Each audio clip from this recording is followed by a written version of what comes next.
भरा बदन दिखलाए सैकड़ों योद्धाओं का मस्तक। श्री बलराम ने काट गिराए कुंडल और धनुष गिर गए हैं। मरे हुओं का तलवार दिखाए बहने लगी खून की नदियां। घोड़े हाथी ऊंट चिल्लाए पटको मारो काटो पछाड़ो। यही शब्द है रहा सुनाए कृष्ण और बलराम की सेना।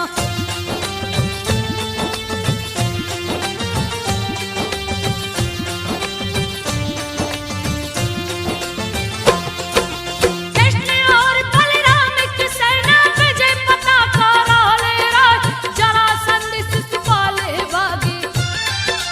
हरि की लीला वर्णि न जाए जा पहुंचे हैं ब्रज नगरी में।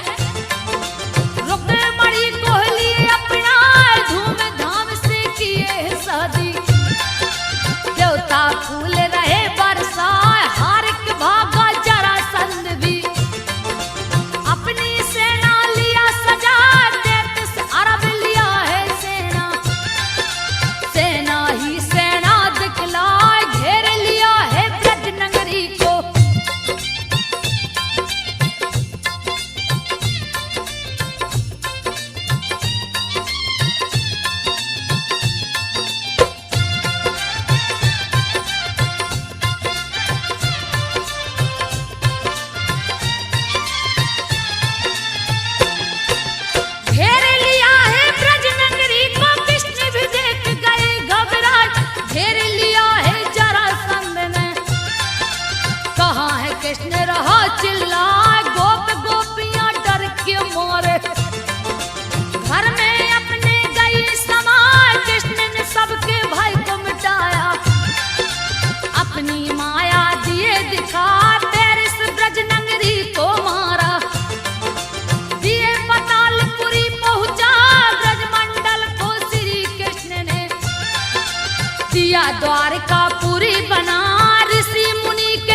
शादी उससे रचा, सुन के रुक्मणी रूठ गई है।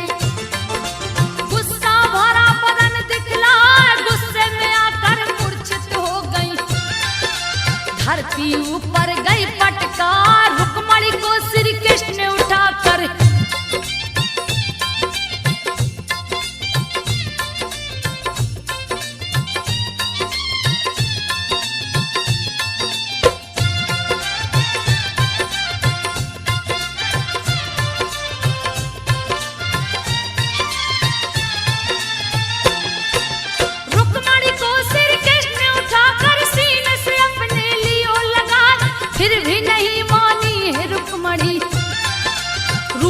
बैठी मोह को फुलाए, भूल हो गई मुझसे प्यारी। कैसे मानोगी दो बतला, सोन चांदी से तुझे तोलूंगा। सुन के रुक्मणी गई हर साथ, तराजू के पल्ले में बैठी।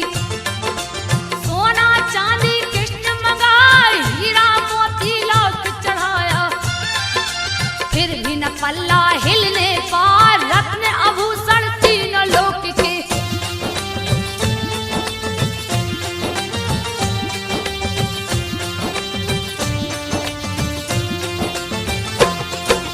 रत्न आभूषण तीनों लोक के, तब हरि ने लिए हैं मंगवाए।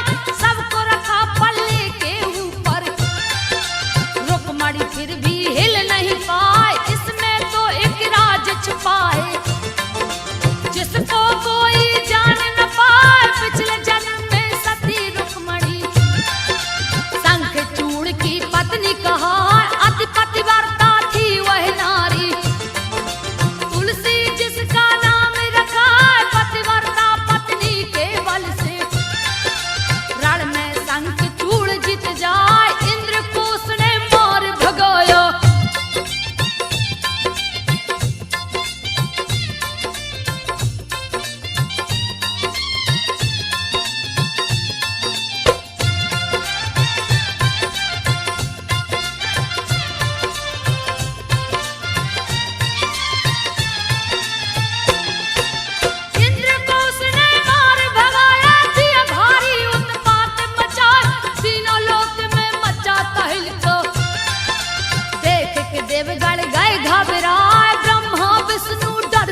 दिया फसा ले जाके संबर को दिया है। संबर ने लिया उसे उठा, मायावती बनी है रसोइया। पूर्व जन्म की रति कहा फाड़ दिया है मच्छ को जाके। जिसमें कामदेव रहे समा, रति खुश हुई पति को पाके। पिछली बातें दिया बता, रति और कामदेव मिल गए।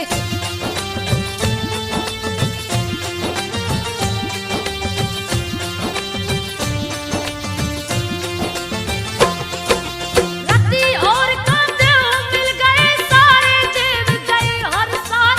जामवंत की पुत्री जंगल में दिया मणि भुलवाए। कृष्ण ने राह में मणि को देखा, अपने हाथ में लिए उठाए। जामवंत लगे मणि को खोजने, कृष्ण के हाथ में गया दिखाए। कृष्ण से जामवंत भिड़ गए। क्यों लिया तूने मणि चुराए, बड़ा ही भीषण युद्ध हुआ है। जिसका वर्णन किया न जाए, जामवंत पहचाने प्रभु को।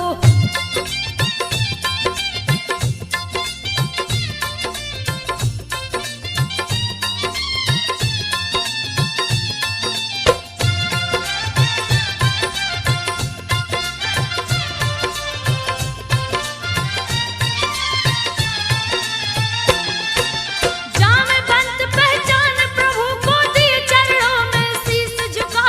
लड़ते लड़ते थक गया हूँ, जामवंत बोले सिरनाय। जामवंती जो सत्यभामा थी, श्री कृष्ण को सौंपे जाए। सत्यभामा संग बैठे मुरारी, महल में अपने आसन लाए। इंद्र ने आके किया प्रार्थना, हरि चरणों में शीश झुकाए। भौमासुर सब हर लिया हरि जी, उससे मेरी जान बचाए। क्रोध में आकर कृष्ण चले हैं,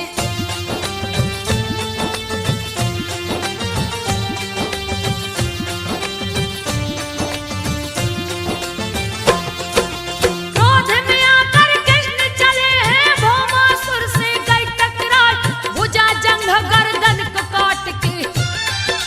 दिए मौत की नींद सुलाए, 16,100 कन्या को। कैद से उसके लिए छुड़ाए, चाहे रचाए सबसे कन्हैया। लीला अपनी रहे दिखाए, बहुत से पुत्र हुए हैं कृष्ण के। जिसका वर्णन किया न जाए, बलि राजा के 100 पुत्र थे। सबसे बड़ा बाणासुर कहा, सोलित कुल का जो राजा था।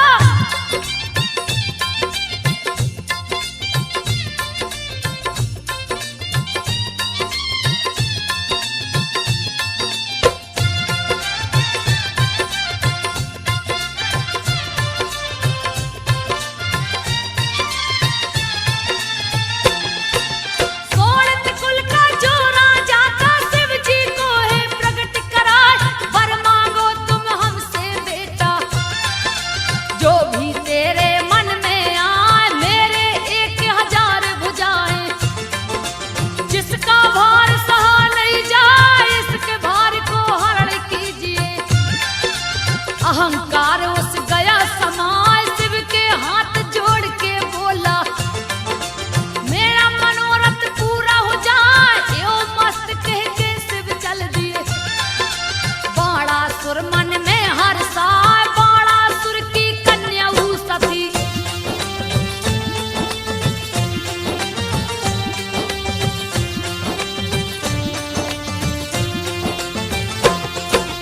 बाणासुर की कन्या उषा थी, परम सुंदरी रही दिखा। प्रद्युम्न के लड़के अनिरुद्ध से उसकी नजर गई टकरा। देख बाणासुर क्रोधित हो गया, हाथ में शस्त्र को लिया उठाए। सजा लिया है 100 ही सेना, अनिरुद्ध से गए टकराए। क्रोधित होकर अनिरुद्ध ने सारी सेना को मार गिराए। अनिरुद्ध भी अति बलशाली, रण में दिया था हल्का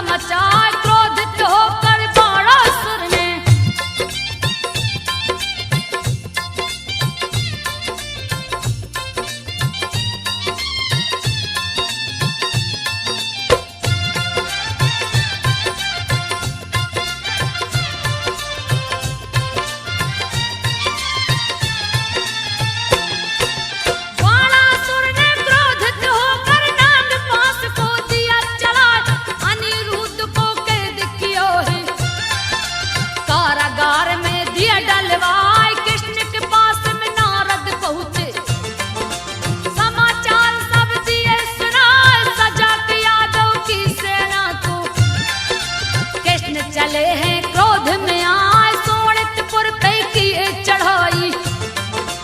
बाणासुर से गए टकराए, तहस नहस किए उसके महल को। ईट से ईट दिए हैं बजाए, बाणासुर शिव जी को पुकारे।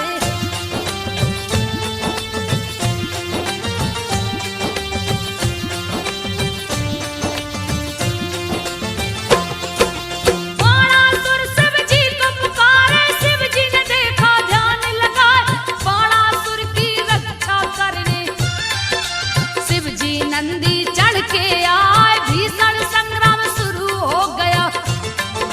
कृष्ण और शिव जी गए टकराए, दसों दिशाएं लगा कांपने। सारे देवता गए घबराए, शिव ने कृष्ण पे क्रोधित होकर हाथ लिए त्रिशूल उठाए। कृष्ण भी शिव पे क्रोधित होकर अपने चक्र को रहे नचाए। चिंता में पड़ गए हैं ब्रह्मा।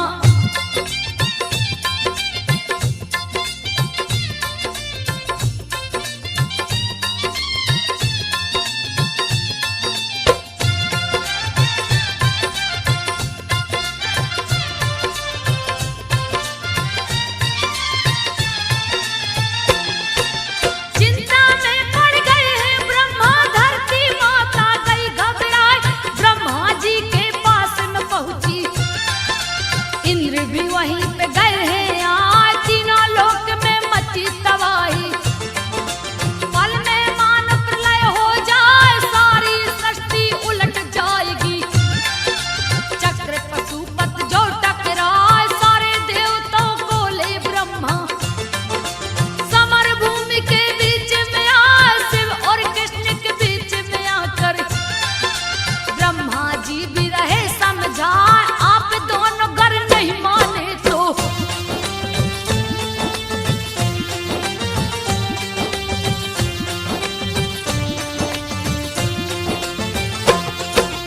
आप दोनों गर नहीं माने तो सारी सृष्टि नष्ट हो जाए। शिव के सन्मुख गए ब्रह्मा जी, चरणों में दिए शीश झुकाए। आपने ही वरदान दिया है, फिर क्यों युद्ध में लड़ रहे आए। इसके भुजा के भारे हरण को श्री कृष्ण है गए टकराए। क्रोध को शांत किए शिव शंभु, लौट के वो निज धाम को आए। बाणासुर ने क्रोधित होकर 500 धनुष को लिया उठाए। क्रोध में आके दौड़ पड़ा है।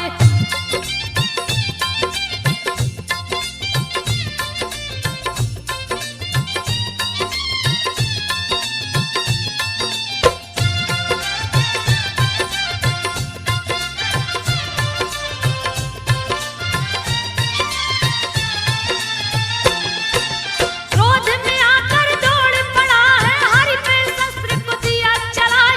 1000 बाण को छोड़ा, बाण ही बाण रहा दिखलाए। जैसे बाण गगन से बरसे, कृष्ण ने चक्र को दिया चलाए। लगे हैं उसके भुजा काटने, बाणासुर है रहा चिल्लाए। पल भर में ही श्री हरि ने सारे भुजा को काट गिराए। बाणासुर का अंत किए प्रभु, 3 लोक को दिए बिठाए। सभा बीच द्रौपदी गोहराई,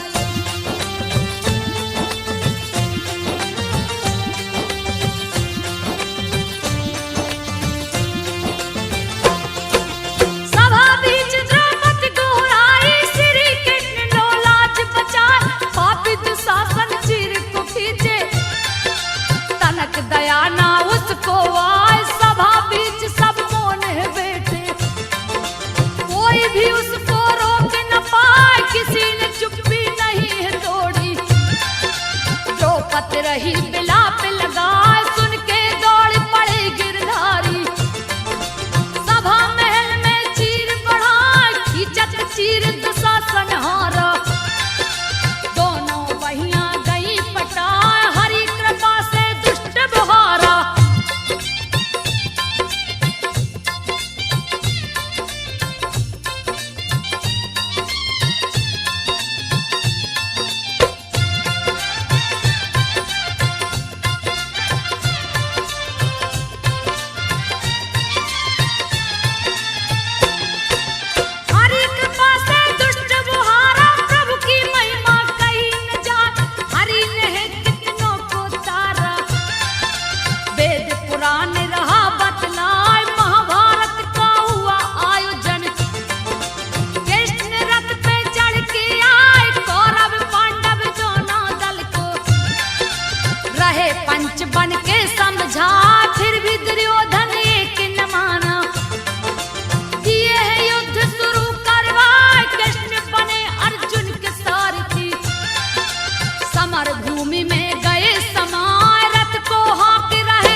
विराट रूप दिखलाए, सुन के श्री हरि के बातों के अर्जुन लिए गांडीव उठाए, एक एक करके मारे योद्धा।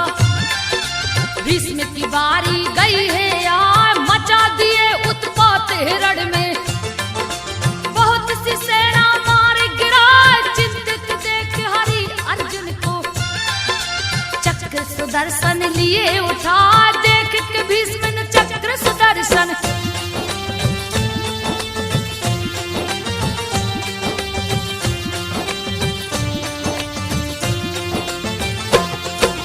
देख के भीष्म ने चक्र सुदर्शन, दोनों हाथ को लिए उठाए, अर्जुन के हाथों मरवा कर दिए कौरवों का नाश करा, युधिष्ठिर को राज तिलक दिए हैं, दिए हैं गद्दी पर बैठा, युधिष्ठिर के हाथों हरि यज्ञ दिए हैं शुरू करा, चारों तरफ निमंत्रण भेजा, सभी राजा को लिए बुलवाए, जरासंध नहीं है आया। देख के कृष्ण रहे मुस्कान, भीम और अर्जुन को लेकर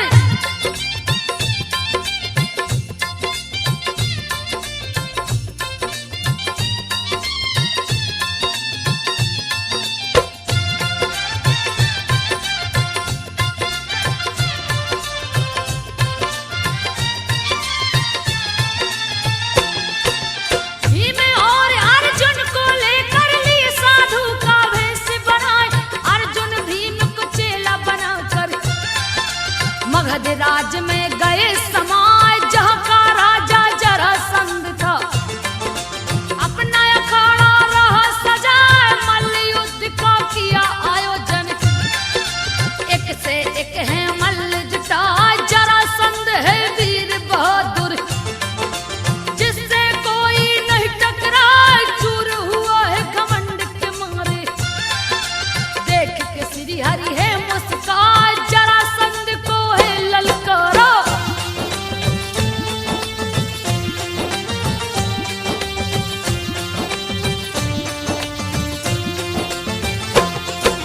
जरासंध को है ललकारा, समर में भीम को दिया बिठाए, मल्ल युद्ध तब शुरू हुआ है, भीम जरासंध गए टकराए, दोनों ही थे अति बलशाली, गए अखाड़ा भीतर जाए, भीम ने जरासंध को पटका, पैर से पैर दिए हैं दबाए, दूसरे पैर को हाथ से पकड़े, बीच से फाड़ दिए हैं जाए, आधा आधा फाड़ के करते, फिर भी धड़ आके जुड़ जाए, भीम को हरि परेशान देख के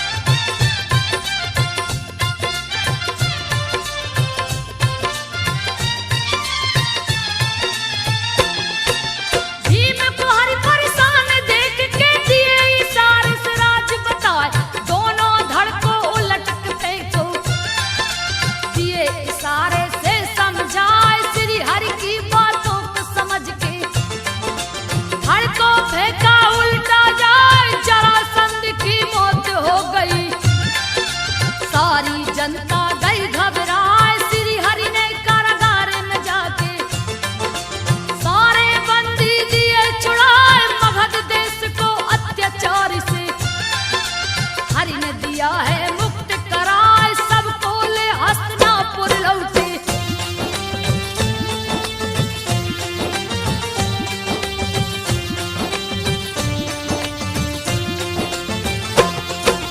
सबको ले हस्तिनापुर लौटे, यज्ञ दिए शुरू करवाए, भवन बीच दरबार लगाए, जगह जगह के राजा आए, श्री कृष्ण की पूजा सुनकर शिशुपाल गया क्रोध में आए, सभा के माध्यम में चिल्लाया, ए अपमान सहा नहीं जाए, सभी चकित हो देख रहे हैं, कृष्ण को गाली रहा सुनाए, क्रोधित हो गए सारे पांडवों, फिर भी कृष्ण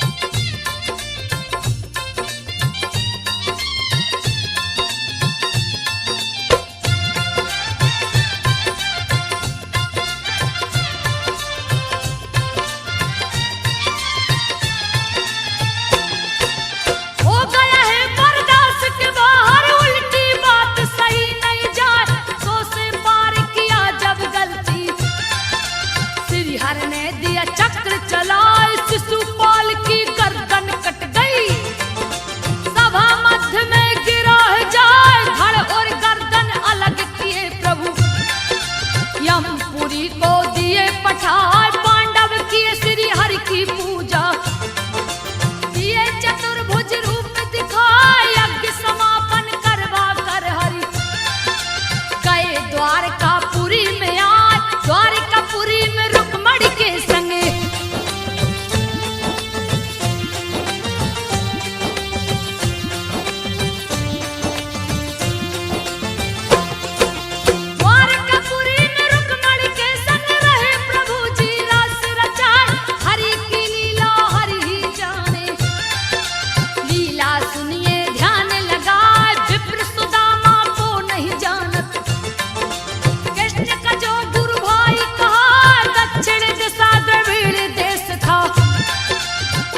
जहाँ बसते बहुताय, वहीं पे बसते विप्र सुदामा।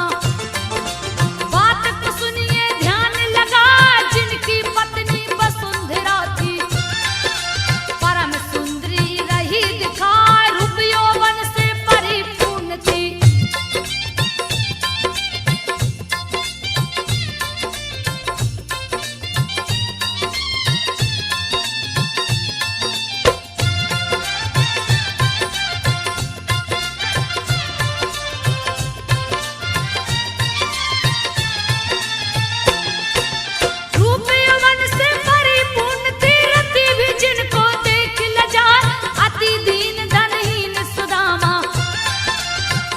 गरीबी रह सताए, टूटी हुई मड़ैया जिसकी, बारिश बरसे तन भिंग जाए, महादरिद्री उनके घर में पांव पसार के गई समाए, भिक्षाटन कर पेट चलाते, फिर भी सुदामा नहीं घबराए, कभी खाते कभी नहीं भी खाते, सो जाते थे पेट दबाए, सिर पे पगड़ी न तन पे कपड़ा।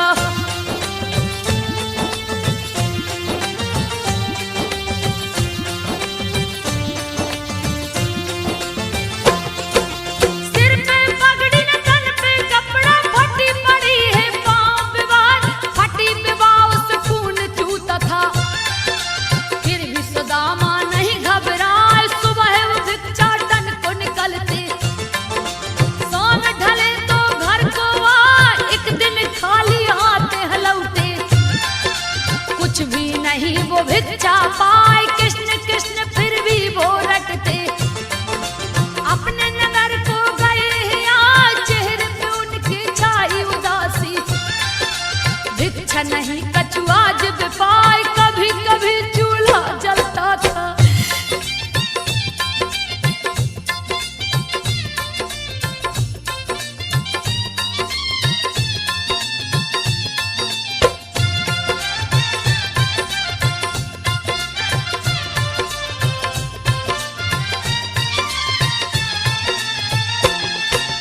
कभी कभी चूल्हा जलता था, कभी कभी ठंडा पड़ जाए, फिर भी कोई चिंता नहीं था, कृष्ण कृष्ण का रटे लगाए, कृष्ण हमारे परम मित्र हैं, पत्नी से कहते रोज सुनाए, पतिव्रता पत्नी थी उनकी, दुख सुख में है साथ निभाए, एक दिन खाने को कुछ नहीं था, दरिद्रता से गई घबराए, अपने पति से जाकर बोली, डरती हुई अति भय खाए, मेरा कहना मान लो स्वामी।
सुनियो ध्यान लगाए कैसे जाऊं बोल सुदामा, क्या दूंगा मैं उनको जाए, मैंने कछु नहीं दिया किसी को, बिन दिए कोई कहां से पाए, इतना सुन के वसुंधरा ने भेंट किया चावल को लाए, डोरी लोटा लाठी लाके रही सुदामा जी को धराए, डोरी लोटा कंधे पे लेके।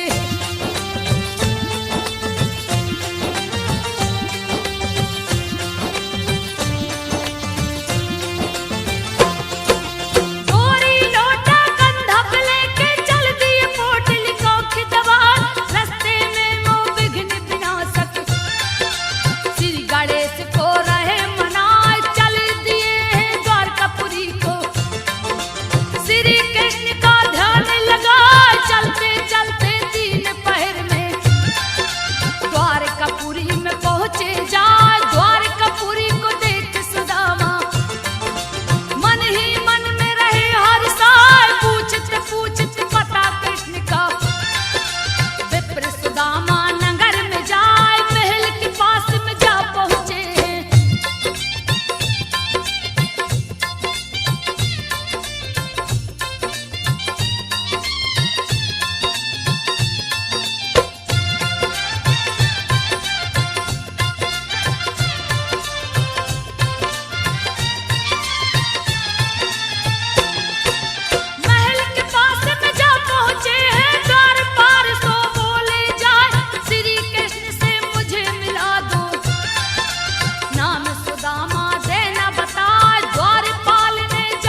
मुझे पता बताए। सभी लड़कों ने हंसी उड़ाई। संब को औरत दिए बना, उसके पेट में वस्त्र लपेट के पूछने लगे ऋषि से जाए, कहिए मुनिवर पेट में क्या है।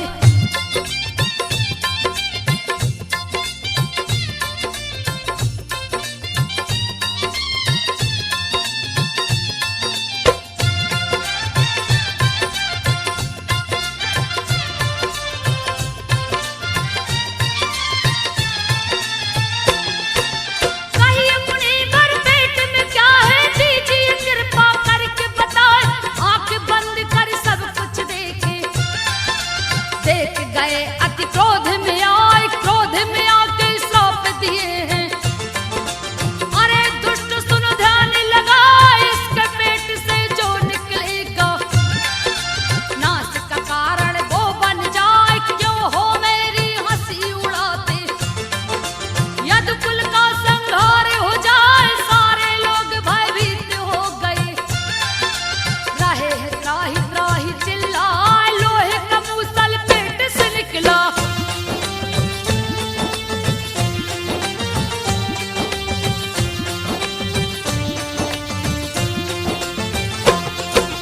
लोहे का मूसल पेट से निकला। कृष्ण उसे दिए पिसवार, ले जाके समुद्र में फेंके।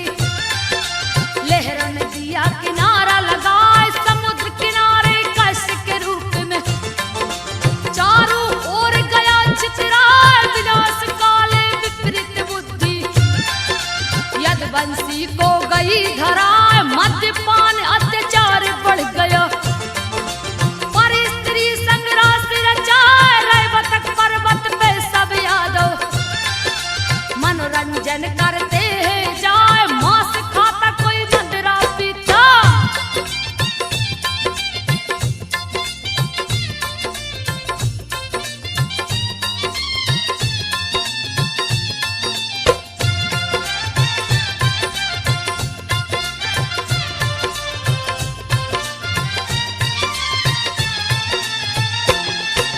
मांस खाता कोई मदिरा पीता। सबकी मती गया है मराए, गाली गलौज तू मैं करके उसी कष्ट को लिया उठाए। कष्ट में लोहे की शक्तियां आ गई, श्राप ने दिया असर है दिखाए। छप्पन करोड़ सारे यदुवंशी आपस में ही गए टकराए। सभी आपस में लड़कर मर गए, लीला अपनी प्रभु दिखाए। पापी और पापी को हरने धरती पर से दिया मिटाए। धर्म का ध्वजा लगा है लहरने,